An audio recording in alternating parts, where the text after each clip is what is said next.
It's that time of the month, time for another Zyberswap update. If you've been keeping up with the channel, you've probably seen many of these.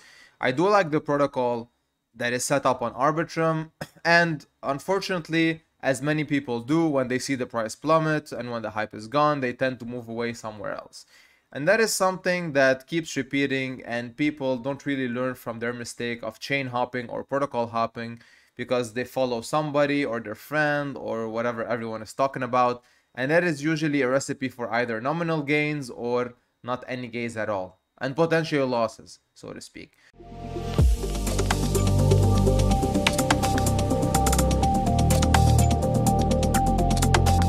Now, like I said at the beginning of the video, I don't usually tend to focus on price action, because for me, in a protocol like Zyberswap and so many others, it's really irrelevant at this point. Even though, yes, I agree that for most major dexes to succeed, the native asset shouldn't plummet so hard, but because of their model shift, that isn't an issue anymore. But in regards to the price right now, it's sitting about 20 cents. You can clearly see that it has been side trading. It has been hovering between 19 to 21 cents for quite some time now. And when I say quite some time, that's a few days, borderline a few weeks. And that tells us something. I mean, the price has been performing really poorly as of late, because people have been farming those ZIB rewards and selling them on the market and moving on, alright? And hence why the TVL was decreasing, so on and so forth. But right now, because of the new model implementation, the thing that we just discussed, and this is SZIB, right? So that's what they pushed in recently, if you recall correctly. So SZIB right now, because of its integration, it made it so that ZIB as an asset isn't really meaningful to be sold anymore, all right? So because of SZIB's implementation, where people can exchange their ZIB tokens to SZIB and they can get a protocol fee share, that's the whole revenue scheme. And I did cover this in several of my videos. You can check them out previously if you wish so. They're all on the channel.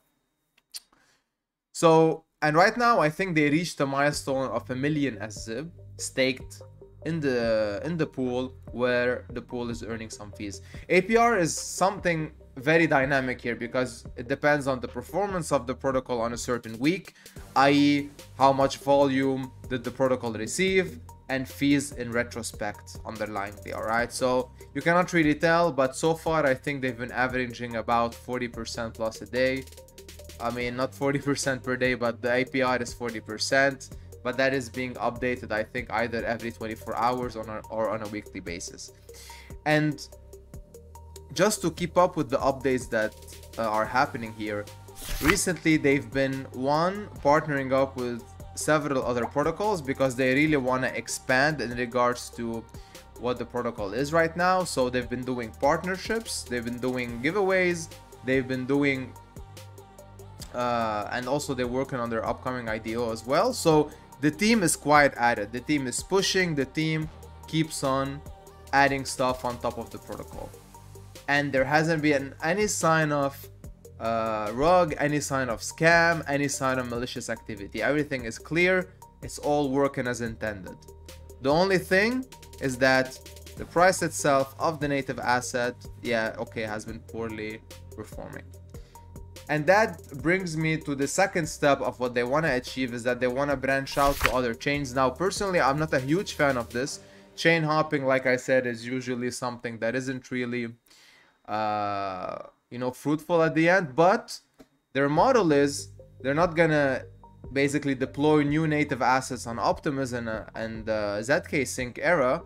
But all they want to do is they want to leverage the volume there to generate more fees for their SZIB holders. And that is something that is quite cool. So all of the protocol fees on all of these three chains, a share of it, of course, because you still have V3 liquidity providers, will flow back into the SZIB stakers. So adding additional chain support will bring more fees for the SZIB stakers. So that could potentially give a small rise in the price of the ZIB asset in the short term, at least, because people would probably buy it to get more SZIB so they can get a higher share of the protocol fees. That's the model. That's how the current workings are. The only drawback I have, or the only caveat I have, is that the volume on these chains is not something very impressive. So overall, they've been doing about 78 volume per 24 hours on average, and that is 1/6 of the volume that Arbitrum is doing. And Arbitrum has grown past BSC at this point. And just to give you an additional perspective, Zyberswap is doing approximately 10% of the full-blown volume of these two chains combined on Arbitrum. But that's just some perspective to understand that the volume is not impressive. So in order for Zyberswap to take market share for the already existing dexes there, it has to pull up something extra or aggregate itself versus the others. All right, so let's see what happens. But again, like I said, everything on top of this is a plus in terms of fees for the SZIP stakers. And I want to conclude this video right now, and I want to talk a bit about the APRs that people have been complaining about, because many people said that, yeah, ZIP emissions are too high, we should reduce them, blah, blah, blah. And even though the team has made an announcement that this pool is making that much, this pool is making that much, APRs are really dynamic in this case, and you cannot really put a number on them.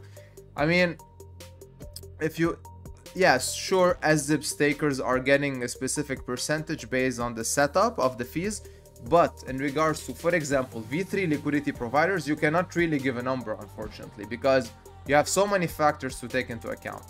The ZIP distributed is fixed, so if the pool increases, you get less. That's one. Two, this is V3, meaning many people who are in these pools could go out of range, hence you will get more if you're still in range, and vice versa, correct? So if you take the worst possible example, and I did this, I calculated this, because you're getting not only ZIP rewards, you're also getting fees from your setup pool that you create here. So because you create your pool and then you stake it, so you're earning some ZIP rewards and fees from the pool that you created. And right now, the best performing ones are ETH USDC, as you can clearly see in terms of volume to liquidity ratio, and the wrapped BTC USDC one also, same thing. ETH ARB actually is better, yeah, excuse me. So those are the best performing pools right now. These exist in V3, this doesn't. This only exists in V2 still. So you gotta leverage that. So in worst case, based on my calculation, which are contingent to change, of course, people are getting approximately between 40 and 50% APR, combining those two rewards, which is impressive, honestly. I don't even know of any other ETH USDC pool out there that is pulling that much in that regard, and it is giving that much in terms of rewards. So yeah, I think I'm gonna conclude the video here. I'm not gonna ramble more. I just wanted to give a few updates. I just wanted to give more perspective and where the protocol stands now. And again, if you have any questions on this, you can feel free to reach out on Telegram or even on Twitter. All right, and with that, thank you for sticking around if you did. See you in the next one. Have a good one.